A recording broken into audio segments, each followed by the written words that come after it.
ఓం నమో భగవతే వాసుదేవాయ. ఓం నమ శివాయ.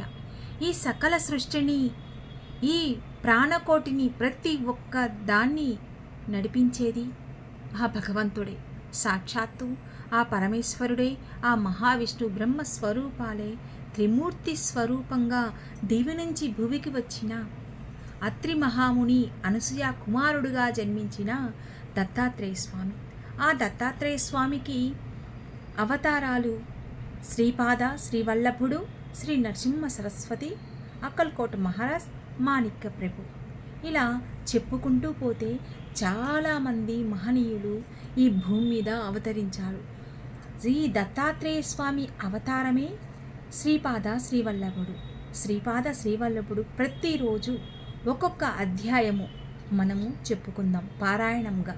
ఎవరైతే చిన్న చిన్నదిగా వినడం మొదలు పెడితే ఖచ్చితంగా శ్రీపాద శ్రీవల్లభ చరితామృతం రోజు ఒక అధ్యాయం చదువుదాం, విందాం. శ్రవణం, కీర్తనం చాలా ముఖ్యమైనది. ఎవరైతే చదవలేక పోతారో వాళ్ళు ఖచ్చితంగా ఒక్క అధ్యాయము వినండి. నిజంగా స్వామివారి కృప అనుగ్రహానికి పాత్రులవుతారు. ఎలా చెప్పగలను అంటే, మీరే స్వచ్ఛమైన మనసుతో ప్రతిరోజు ప్రతి ఒక్క అధ్యాయం వినండి. అప్పుడు మీకే తెలుస్తుంది స్వామివారి కృప ఎలాంటిదో. అనుకున్న సమస్యలన్నీ పూర్తి అవుతాయి. ఏదైనా బాధపడుతున్నా, ఆరోగ్యంతో కానీ ఇతరితర సమస్యలున్నా కూడా పరిష్కారం చూపించబడతాడు. శ్రీపాద శ్రీవల్లభుడు అంటే సాక్షాత్తు దత్తాత్రేయ స్వామి. గురువునైతే ఎవరైతే సేవిస్తారో వాళ్ళకి సకల శుభాలు కలుగుతాయి. అలాగే భగవంతుడికి కూడా సాధ్యం కానిది ఒక గురువు వల్ల సాధ్యమవుతుంది. ఆయుష్ కూడా వృద్ధి అవుతుంది. ప్రతిరోజు ఒక్కొక్క అధ్యయనం కీర్తిస్తాం, చదువుదాం.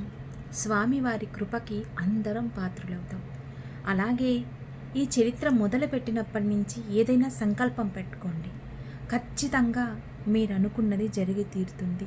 నిస్వార్థంతో చేసే సేవ కానీ, వినడం కానీ ఏదైతే ఉందో అన్నీ కూడా భగవంతుడే దగ్గరుండి మిమ్మల్ని కాపాడుతూ ఉంటాడు.